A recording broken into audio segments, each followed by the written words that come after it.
Assalamualaikum Ibu. Waalaikumsalam. Saya Jihan Nabila. Di sini saya akan melakukan promosi kesehatan mengenai keluarga berencana atau KB ya Bu. Eh, Materinya mencakup yang pertama ada pengertian keluarga berencana, yang kedua ada manfaat keluarga berencana, yang ketiga ada tujuan keluarga berencana, yang keempat ada macam-macam alat kontrasepsi, dan yang kelima ada efek samping keluarga berencana atau KB ini sendiri ya Bu. Langsung saja masuk ke materinya. Yang pertama di sini ada pengertian keluarga berencana. Keluarga berencana atau yang lebih akrab disebut KB adalah program skala nasional untuk menekan angka kelahiran dan mengendalikan pertambahan penduduk di suatu negara. Selanjutnya di sini ada manfaat keluarga berencana. Yang pertama menjaga kesehatan ibu dan bayi. Yang kedua mendorong kecukupan ASI dan pola asuh yang baik bagi anak. Yang ketiga mencegah kehamilan yang tidak direncanakan. Yang keempat mencegah penyakit menular seksual. Yang kelima menurunkan angka kematian ibu dan bayi. Dan yang keenam ada membentuk keluarga yang berkualitas. Selanjutnya itu ada tujuan keluarga berencana. Yang pertama itu membentuk keluarga kecil sejahtera sesuai dengan kondisi ekonomi keluarga tersebut. Yang kedua merencanakan keluarga kecil dengan cukup 2 anak. Yang ketiga mencegah terjadinya pernikahan di usia dini. Yang keempat menekan angka kematian ibu dan bayi akibat hamil di usia yang terlalu muda atau terlalu tua, atau akibat penyakit sistem reproduksi. Yang kelima, menekan jumlah penduduk serta menyeimbangkan jumlah kebutuhan dengan jumlah penduduk di Indonesia. Selanjutnya, yang keempat ada macam-macam alat kontrasepsi. Yang pertama itu ada pil KB. Pil KB bekerja dengan cara mengentalkan cairan di dalam vagina. Dengan demikian, sperma akan menjadi lebih sulit untuk bergerak menuju sel telur. Nah, jika sperma dan sel telur ini tidak dapat bertemu, maka bisa dipastikan proses pembuahan pun tidak akan terjadi. Yang kedua ada kondom. Kondom bekerja dengan cara menampung air mani dan sperma di dalam kantong kondom sehingga mencegahnya memasuki saluran reproduksi wanita.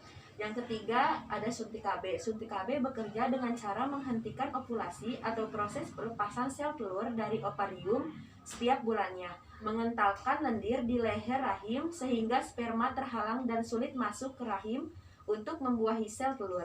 Suntik KB ini ada yang 3 bulan sekali dan ada yang 1 bulan sekali. Selanjutnya yang keempat itu ada IUD, singkatan dari intrauterine device, berbentuk seperti T dan sedikit berukuran sekitar 3 cm. IUD ini akan dipasangkan dalam rahim dan mencegah kehamilan dengan menghentikan sperma untuk mencapai dan membuahi sel telur. Alat kontrasepsi ini dapat mencegah kehamilan hingga jangka waktu 10 tahun.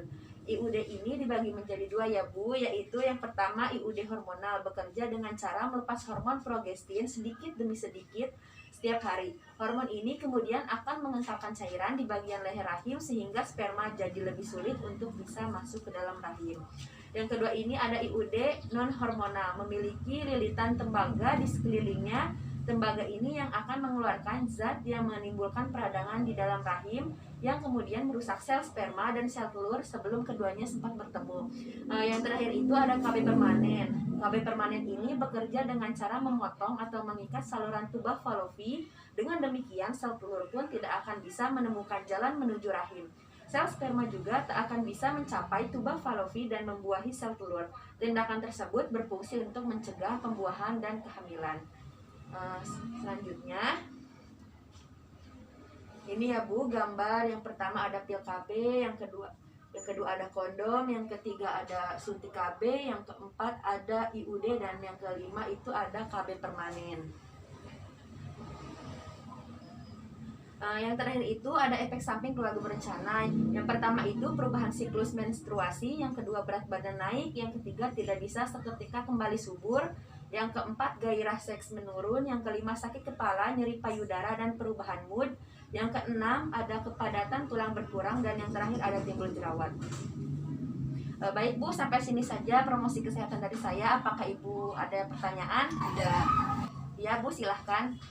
Kenapa kalau dia sudah disuntik KB, tapi tetap aja hamil? Kemungkinan usianya masih sangat muda.